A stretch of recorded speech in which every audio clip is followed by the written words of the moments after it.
Hello everyone. देखिए fourth application क्या है, electric field intensity due to uniformly charged hollow spherical shell.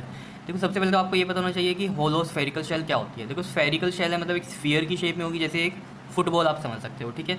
और होलो है, होलो का मतलब कि अंदर से वो खाली होगी, जैसे फुटबॉल में ही अंदर से तो वो खाली होता है, वो बात अलग है, उसमें एयर होती है, लेकिन कुछ वैसा तो नहीं होता। जैसे मैं इसको अगर कंपेयर करूँ एक लेदर की बॉल से, ठीक है, क्रिकेट में एक लेदर की बॉल होती है, ठीक है। लेदर की बॉल होलो नहीं होती है, वो एक सॉलिड स्फीयर होता है, क्योंकि उसके अंदर कुछ होता है, समझ रहे हो। अब हवा तो नहीं होती उसके अंदर, जैसे फुटबॉल है, फुटबॉल के अंदर हवा होती है, तो मैं उसको क्या बोल सकता हूँ कि कुछ वैसा कोई चीज़ सॉलिड नहीं भरी हुई है उसके अंदर, ठीक है ना। कैसा स्फीयर है, एक होलो स्फीयर है। कैसा है, होलो स्फीयर है, क्लियर। तो उसी के लिए हमें यहाँ पर इलेक्ट्रिक फील्ड इंटेंसिटी निकालनी है, ठीक है। तो देखो मैं यहाँ पर इसको ना ड्रॉ करता हूँ। मान लो ये एक स्फेरिकल शेल है, क्लियर। अब ये 3D में है, ठीक है, यहाँ पर नहीं आपको समझ में आएगा। ये एक सर्कल लग रहा है, लेकिन सर्कल है नहीं, कैसा है, ये स्फीयर है एक, ठीक है। और इसके ऊपर चार्ज डिस्ट्रीब्यूटेड है, कैसा, यूनिफॉर्मली, यूनिफॉर्मली चार्ज डिस्ट्रीब्यूटेड है, ये देखो, ठीक है।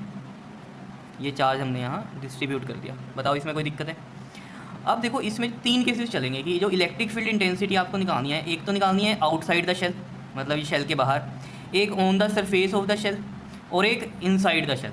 3 केस चलने हैं, समझ रहे हो। तो सबसे पहले तो आप क्या लिखोगे इसके अंदर, जो ये आपने स्फीयर ड्रॉ किया है, इसके बारे में क्या बात आप लिख सकते हो।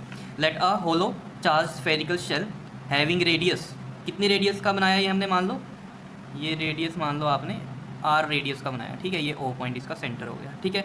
और ये जो चार्ज डिस्ट्रीब्यूट किया है आपने, इसको मान लो क्यू, ये क्यू चार्ज क्या है, डिस्ट्रीब्यूट किया है, तो let Q is the charge distributed uniformly over it, ये बात लिख सकते हो इसमें, ठीक है। अब देखो इसमें केस 1 आता है, जो केस फर्स्ट की बात करेंगे अगर हम, देखो केस फर्स्ट के अंदर जो मैंने सबसे पहले आपको बताया कि point lies outside the shell की बात करेंगे, तो लाइज आउटसाइड द शेल मतलब मान लो यहाँ पर ये पी पॉइंट है, मान लो, ठीक है। इस पॉइंट पी पर आपको इलेक्ट्रिक फील्ड इंटेंसिटी निकालनी है, ठीक है। मान लो ये इसकी दूरी ये हो गई कैपिटल आर, ओ पी कितना है, कैपिटल आर, ठीक है। अब इस पॉइंट पे अगर मैं निकालना चाहता हूँ इलेक्ट्रिक फील्ड इंटेंसिटी, तो गॉस लॉ के अकॉर्डिंग जो चार्ज है वो कैसा होना चाहिए, क्लोज होना चाहिए। तो यानी कि मैं एक गॉसियन सरफेस बनाऊंगा, और इसमें बेस्ट गॉसियन सरफेस क्या रह सकती है, एक स्फीयर ही होगा, समझ रहे हो इतनी बात। तो एक स्फीयर ही होगा, और कितनी रेडियस का होगा वो, कैपिटल आर रेडियस का। तो हम एक स्फीयर बना देते हैं, जिससे कि ये पूरा का पूरा चार्ज क्या हो जाएगा, क्लोज हो जाएगा। समझ पा रहे हो आप बात को या नहीं, ठीक है। ये केस फर्स्ट की बात कर रहा हूँ मैं, जिसमें हम लिखेंगे point lies outside the shell.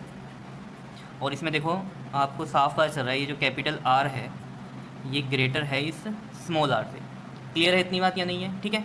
अब देखो ज़रा, अगर इसके अंदर अब हम इलेक्ट्रिक फील्ड इंटेंसिटी निकालना चाहते हैं तो कैसे निकालते हैं। देखो ये पूरा का पूरा टोटल सरफेस है ना स्फीयर का। हम क्या करते हैं, एक स्मॉल सरफेस लेते हैं, ये वाला, मान लो ये कितना हो गया सरफेस, डी एस हो गया, ठीक है।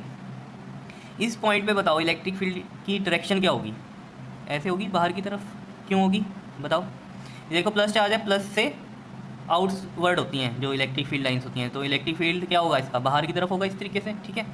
और एक आता है आपके पास एरिया वेक्टर, वो एरिया वेक्टर क्या होता है, एन कैप, क्या होता था वो एरिया वेक्टर, बताओ, एन कैप होता था, ठीक है। उसकी डायरेक्शन क्या होगी इसमें, देखो अगर ये एक बॉल है, ठीक है, तो बॉल के आउटसाइड मतलब जो एन वेक्टर होता है, एरिया वेक्टर होता है, वो क्या होता है, सरफेस के परपेंडिकुलर होता है। तो वो भी ऑब्वियसली बात है, ऐसे ही होगा परपेंडिकुलर, या नहीं, ऐसे ही होगा ना, ऐसे बाहर की तरफ ही इस स्फीयर से। तो हम लिख सकते हैं कि वो भी कैसा होगा, इसी डायरेक्शन में होगा, एन कैप। ये बात समझ में आई है।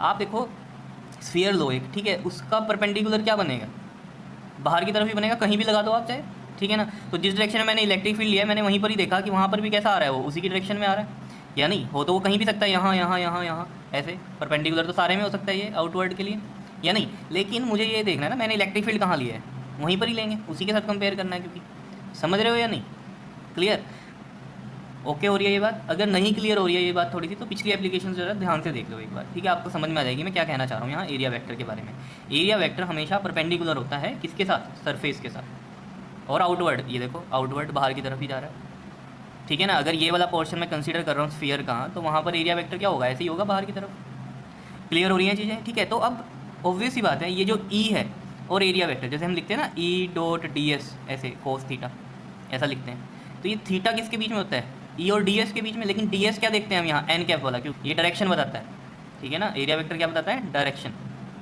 तो ई और डी एस, या मैं कहूँ ई और एन में कितना थीटा है यहाँ पर, 0, सेम डायरेक्शन में जा रहे हैं दोनों ही, तो थीटा कितना होता है, 0 डिग्री होता है। ओके हो रही है इतनी बात या नहीं? बस इतनी बात अगर क्लियर हो रही है फिर कोई दिक्कत नहीं है। देखो अब नेट फ्लक्स जो होती है आपके पास, नेट फ्लक्स वो किसके इक्वल होती है बताओ, है फॉर्मूला याद या नहीं, फाई इक्वल टू में close integral of E dot D S, याद है कुछ या नहीं? देखो या तो मैं इसको लिख दूँ ऐसे, फाई इक्वल टू में close integral of E dot D S vector, clear. और इसको ओपन करके जब लिखते हैं हम तो कैसे लिखते हैं, E D S cos theta, जब भी डॉट प्रोडक्ट हटाएंगे तो क्या बनता है, कोस थीटा बनता है, ठीक है। और थीटा कितना है, अभी अभी हमने देखा 0 डिग्री था, ठीक है। तो यहाँ पर हम कैसे लिख सकते हैं, ई डी एस कोस 0, और कोस 0 कितना होता है, 1 होता है, कोस 0 कितना होता है, 1 होता है। तो यहाँ पर ई डॉट डी एस आ जाएगा, डॉट मतलब ये मल्टीप्लाई में है यहाँ पर अब, ठीक है, डॉट प्रोडक्ट तो इधर ही था, सिंपल। बात क्लियर हो रही है या नहीं हो रही है बताओ, ई डी एस, अब ई बाहर चला जाएगा और क्लोज इंटीग्रल आ गया सिर्फ डी एस का, ठीक है। और ये किसके इक्वल है, फाई इज इक्वल टू में ई डॉट डी एस वेक्टर, यही सब चल रहा था साथ में, ठीक है। अब देखो एक बात, ये जो सरफेस आया है, ठीक है, इसका इंटीग्रल हमें पता है टोटल सरफेस एरिया हो जाएगा, यही है मतलब। अगर ये छोटा सरफेस था तो इसका इंटीग्रेशन क्या हो जाएगा, पूरा एरिया, टोटल एरिया। तो चाहे तो यहाँ ए लिख दें, ठीक है, लेकिन आपको खुद पता होना चाहिए स्फीयर के अंदर एरिया की वैल्यू क्या होती है, डी एस, एरिया क्या होता है, इंटीग्रल, बताओ, टोटल एरिया आ जाएगा। और स्फीयर का टोटल एरिया का फॉर्मूला क्या होता है बताओ, 4 पाई आर स्क्वायर, यही होता है फॉर्मूला या नहीं? देख लेना अपना मैथमेटिक्स वगैरह में, आप लोगों ने 10th वगैरह में भी कर रखा है ये सब, ठीक है, 4 पाई आर स्क्वायर होता है, क्लियर। अब ये वैल्यू जो है, या तो मैंने कहा कि ए लिख दो इसको, ठीक है, तब भी आ जाएगा आंसर। तो लेकिन आपको इस फॉर्मूले से भी करना आना चाहिए, क्योंकि न्यूमेरिकल्स में आपको इसकी भी ज़रूरत पड़ सकती है, ठीक है। अभी समझ में आएगा मैं क्या कह रहा हूँ। देखो यहाँ से क्या वैल्यू आ जाएगी, ई इंटू में ये क्या आ जाएगा, डी एस का इंटीग्रल क्या आ जाएगा, अब ये total area 4 pi r square, बात आ रही है समझ में। और ये एरिया ए के इक्वल भी मैं लिख सकता था, क्लियर। और ये किसकी वैल्यू आ गई, ई डॉट डी एस की, बताओ ये समझ में आया या नहीं? इसको मान लो फर्स्ट। अब according to Gauss law, Gauss law क्या होता है अकॉर्डिंग टू, बताओ, यूजिंग गॉस लॉ या गॉस थ्योरम, कुछ भी आप लिख सकते हो, आपकी इच्छा है, ठीक है। क्या होता है बताओ, फाई इक्वल टू या फिर close integral of E dot D S vector किसके इक्वल होता है, ये क्यू बाय, बताओ, एप्सिलॉन नॉट, यही होता है। चार्ज कितना टाइम्स होता है, 1 bye epsilon not times the charge, ये इक्वल होता है, क्लियर। और ये रही सेकंड इक्वेशन। देखो फ्रॉम फर्स्ट एंड सेकंड क्या हम इक्वेट कर सकते हैं इनको, देखो यहाँ से इक्वेट करके क्या आ जाएगा, ई 4 पाई। अब देखो यहाँ पर ये जो आर मैंने लिखा, ये स्मॉल आर लिखा, लेकिन यहाँ पर ये स्मॉल आर की जगह क्या आएगा, कैपिटल आर आएगा, क्योंकि हमने जो रेडियस ली है, ये जो दूरी है, ये कितनी है, कैपिटल आर है। तो मैं यहाँ इसको चेंज कर देता हूँ कैपिटल आर में, क्लियर इतनी बात। और यहाँ भी ये कैपिटल आर आ जाएगा, समझ पा रहे हो ना ये चीज़ क्यों ऐसे किया, ठीक है। और इज इक्वल टू में ये आ जाएगा Q by epsilon not, clear या नहीं बताओ, ठीक है। अब देखो यहाँ से ई की वैल्यू क्या आ जाएगी आपके पास, क्यू अपॉन में 4 पाई आर एप्सिलॉन नॉट, या नहीं? क्या ये सेम वैल्यू ऐसी आ रही है जैसे दो चार्जेस के लिए हम इलेक्ट्रिक फील्ड निकालते थे, याद करो पॉइंट चार्जेस में, क्यू अपॉन में 4 पाई एप्सिलॉन नॉट, और ये आर स्क्वेयर है यहाँ, और ये भी आर स्क्वेयर। क्या यही फॉर्मूला होता था? इसको अगर मैं थोड़ा मॉडिफाई करके लिखूँ ऐसे, Q by 4 pi epsilon naught r square, देखो ये वही फॉर्मूला बन गया जो हमने पहले भी किया, ठीक है। और बनना ही था ये, क्योंकि यूनिफॉर्मली डिस्ट्रीब्यूटेड था यहाँ, और ये पॉइंट पी के लिए अगर हम कहेंगे, पॉइंट पी के लिए तो इतना इफेक्टिव होगा या नहीं, ये वाले चार्जेस के लिए, समझ रहे हो या नहीं? तो ये जो वैल्यू आई है आपके पास, ये सेम वैल्यू आ गई जो पहले की थी हमने, इसलिए मैंने यहाँ पर ये वैल्यू रखी थी 4 पाई आर स्क्वेयर। अब देखो जरा, अगर मैं इसको ए रखूँ यहाँ पर, ठीक है, ये 4 पाई आर स्क्वेयर की जगह क्या रखूँ, ए, तो देखो क्या आएगा, ई इज इक्वल टू में क्यू अपॉन में 4 पाई आर स्क्वेयर को क्या रख रहे हैं, ए, और epsilon naught as it is, समझ रहे हो ये चीज़? यहाँ मैं लिख देता हूँ, एरिया को मैंने क्या लिखा है, 4 पाई आर स्क्वेयर, कोई दिक्कत या नहीं बताओ, ठीक है। और ये यहाँ भी आप कर सकते हो, इसको कैपिटल आर ही कर सकते हो, कोई दिक्कत नहीं है, ठीक है, इतनी बात या नहीं, ठीक है। अब देखो ज़रा, अगर ये मैंने यहाँ पुट कर दिया 4 पाई आर स्क्वेयर को ए, तो ये क्यू बाय ए, याद करो क्या होता था, Q by A, surface charge density sigma, sigma की वैल्यू क्या होती है, क्यू बाय ए, ये बात समझ रहे हो या नहीं? तो यानी कि जो ई की वैल्यू है वो यहाँ से क्या आ जाएगी, सिग्मा बाय एप्सिलॉन नॉट। तो आपके पास ये भी एक फॉर्मूला बन गया और एक ये भी बन गया यहाँ से। ये तो आपको पता ही था पहले भी, लेकिन न्यूमेरिकल्स में अगर सरफेस चार्ज डेंसिटी दी हुई तो फिर ये वाला फार्मूला लगने वाला है, सिग्मा बाय एप्सिलॉन नॉट। क्या इतनी बात क्लियर है या नहीं है, बताओ? ठीक है। कई बच्चे कन्फ्यूज़ ये होते हैं कि यहाँ भी यही फार्मूला आ गया, ठीक है, और वहाँ तो पॉइंट चार्जेस के लिए बात हो रही थी। यही है, वो बात सही है। मैं भी तो यहाँ एक किसी पर्टिकुलर पॉइंट की ही बात कर रहा हूँ, किसी पर्टिकुलर पॉइंट की ही बात कर रहा हूँ यहाँ भी मैं, ठीक है। तो वहाँ पर जो आंसर आया वही यहाँ पर आंसर आ रहा है या नहीं, समझ रहे हो या नहीं? क्लियर हो रही हैं चीज़ें या नहीं? ठीक है। अब देखो, अगर आपको ये केस फर्स्ट समझ में आ गया तो आप केस सेकंड बड़े आराम से कर सकते हो इसका। देखो केस सेकंड में क्या होगा, देखो सेम ही बनने वाला है डायग्राम भी, ठीक है, सेम डेरिवेशन होगी, कुछ भी चेंज इतना ज़्यादा होने वाला नहीं है इसमें, ठीक है। तो मैं इसमें यहाँ लिखता हूँ, देखो अगर इसमें हम केस सेकंड की बात करते हैं, ठीक है, केस सेकंड में क्या होगा, मैंने आपको बताया था on the surface of the shell की बात करेंगे, ठीक है, on the surface of the shell. On the surface of the shell की अगर बात कर रहे हैं तो सेम है, आप एक स्फीयर बनाओगे पहले तो, ठीक है, और इस पे जो चार्ज डिस्ट्रीब्यूटेड है वो कैसा है, यूनिफॉर्मली डिस्ट्रीब्यूटेड है, ठीक है। और ये कितनी रेडियस का था, स्मॉल आर रेडियस का था, यही है, ठीक है। अब इसके अंदर आपको ये सरफेस क्लोज करना पड़ेगा क्योंकि चार्ज पर पड़ा हुआ है, और आपको जो पी पॉइंट है वो कहाँ लाई कर रहा है, पी पॉइंट लाई कर रहा है इस सरफेस के ऊपर ही, समझ रहे हो? तो इस पर अगर लाई कर रहा है तो इसको क्लोज करना पड़ेगा। अगर क्लोज करना पड़ेगा तो ये बिल्कुल इसके ऊपर आएगी, ठीक है, अप्रॉक्सीमेटली उतनी ही रेडियस का आएगा जितने की पहले आर थी, समझ रहे हो? मतलब यहाँ दिखाने के लिए मैं आपको ये कर रहा हूँ कि ये इसको हमने क्लोज कर दिया, ठीक है, ये सारा चार्ज क्या हो गया, क्लोज हो गया यहाँ पर, ठीक है। अगर मैं ये छोटा छोटा चार्ज बनाता इसके अंदर आ जाता, ठीक है। ये मैंने कहा ये एक गॉसियन सरफेस ड्रॉ किया कि जो भी सरफेस पे चार्ज पड़ा है वो सारा इसके अंदर आ गया, ठीक है। वो बाई चांस इसमें मैंने ये बड़े बड़े चार्ज बना दिए थे इसलिए नहीं आ पा रहे, नहीं तो आप क्या करते, थोड़े छोटे छोटे चार्ज बनाते हो और इसमें ये अंदर आ जाते हैं। और अप्रॉक्सीमेट मैं ऐसा क्यों बोल रहा हूँ, क्योंकि मुझे ये रेडियस सेम रखनी है, ठीक है। ये जो पहले हम कैपिटल आर ले रहे थे, अब भी कैपिटल आर ले रहे हैं, लेकिन ये वाला जो आर है अभी स्मॉल आर के इक्वल है, तो यहाँ मैं लिख सकता हूँ कि जो आर है वो स्मॉल आर के इक्वल है। क्या इतनी बात क्लियर हो रही है? आर जो है वो स्मॉल आर के इक्वल है, और मैंने सारा चार्ज जो था वो भी क्लोज कर दिया, ठीक है। तो सेम है, डेरिवेशन में कुछ भी चेंज नहीं है, सब कुछ वही होने वाला है।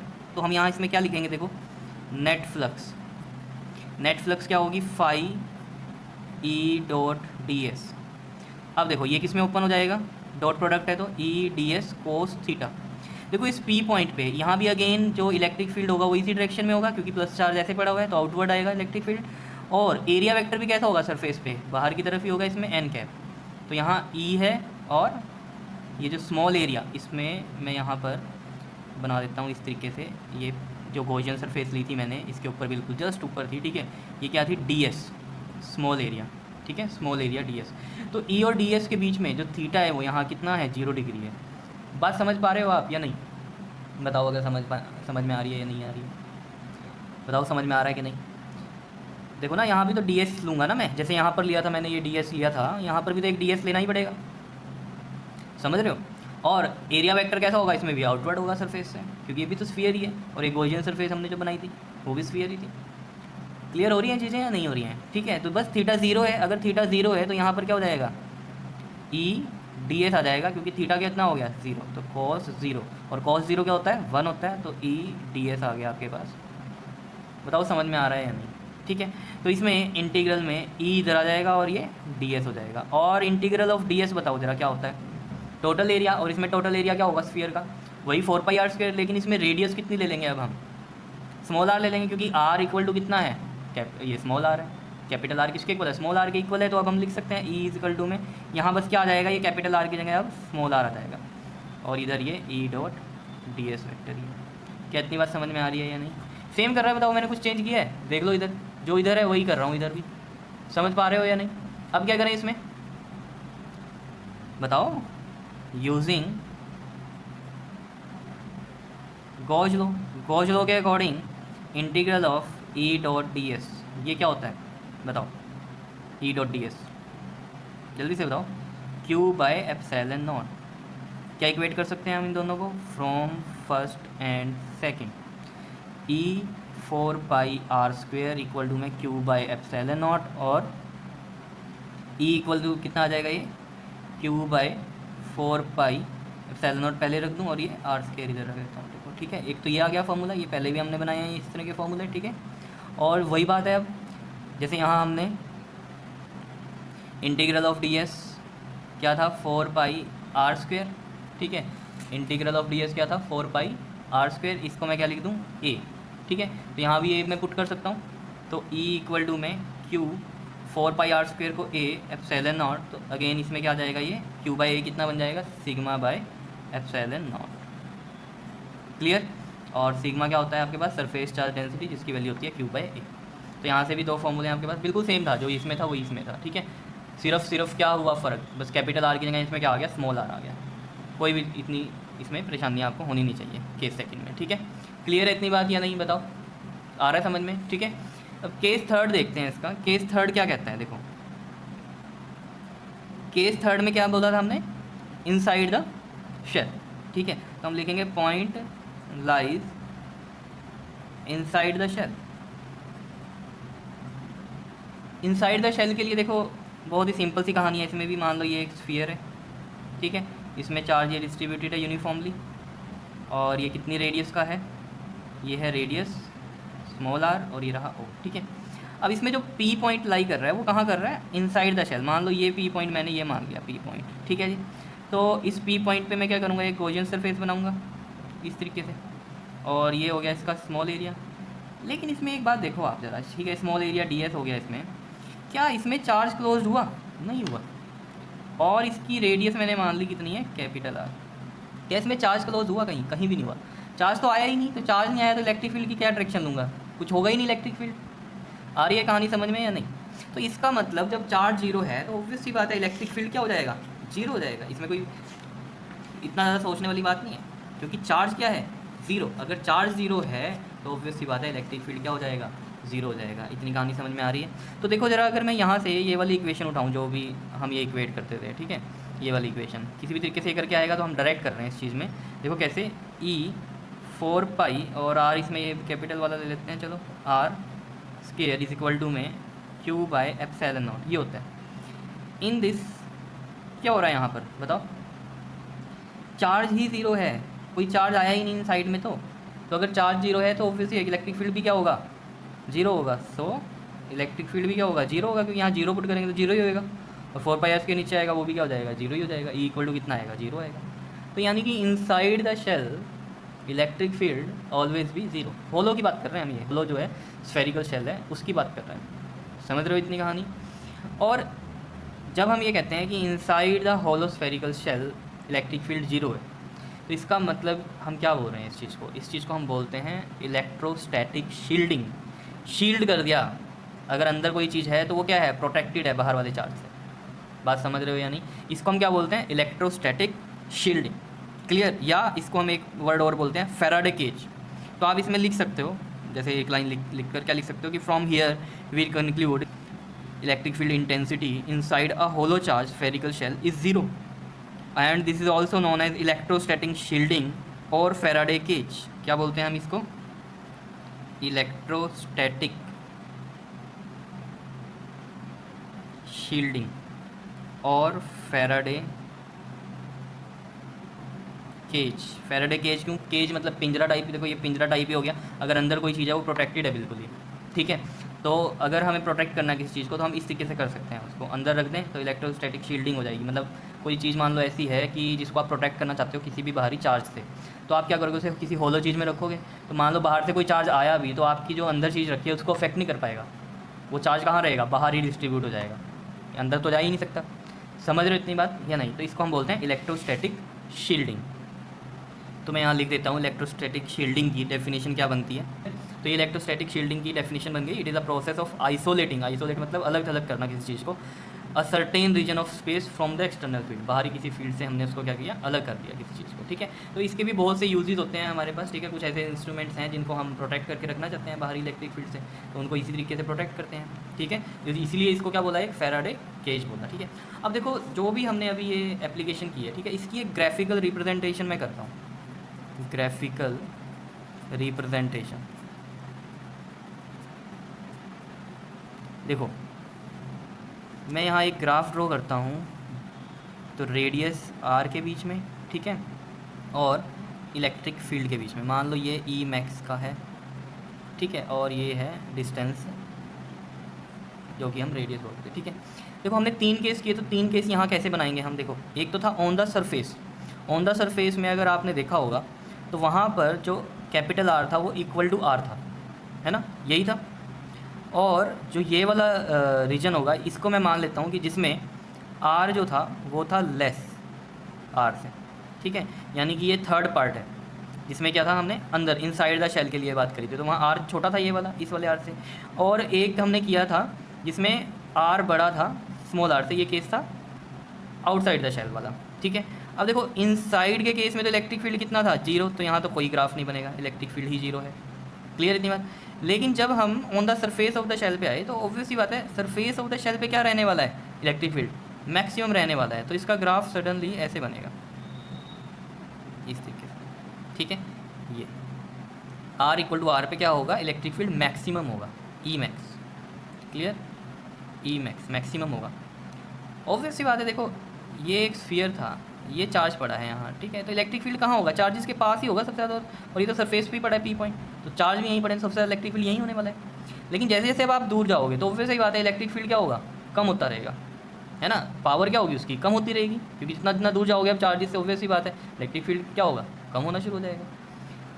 क्लियर हो रही है ये बात या नहीं। तो आउटसाइड द शेल की जब हम बात करते हैं तो जितनी ज़्यादा दूरी बनेगी उतना ही क्या होगा, इलेक्ट्रिक फील्ड कम होता चला जाएगा, ठीक है। और वो हमें यहाँ से भी पता चलता है, ई के फॉर्मूले में, ई इक्वल टू में क्या आया था वो हमारे पास, क्यू अपॉन में 4 pi epsilon naught R square, तो E is inversely proportional to R है, ठीक है। E is inversely proportional to R का मतलब क्या है, आर जितना ज़्यादा होगा इलेक्ट्रिक फील्ड उतना कम हो। तो ये कैसे जाएगी लाइन, ये इस तरीके से ये लाइन जाएगी, मतलब इधर क्या हो रहा है, देखो आर बढ़ता जा रहा है, ये कैपिटल आर बढ़ता जा रहा है, बढ़ता जा रहा है, तो इलेक्ट्रिक फील्ड क्या हो रहा है, कम होता जा रहा है, और एक पॉइंट पे आके 0 भी हो जाएगा, समझ रहे हो या नहीं। तो यहाँ हम लिख सकते हैं E is inversely proportional to R square.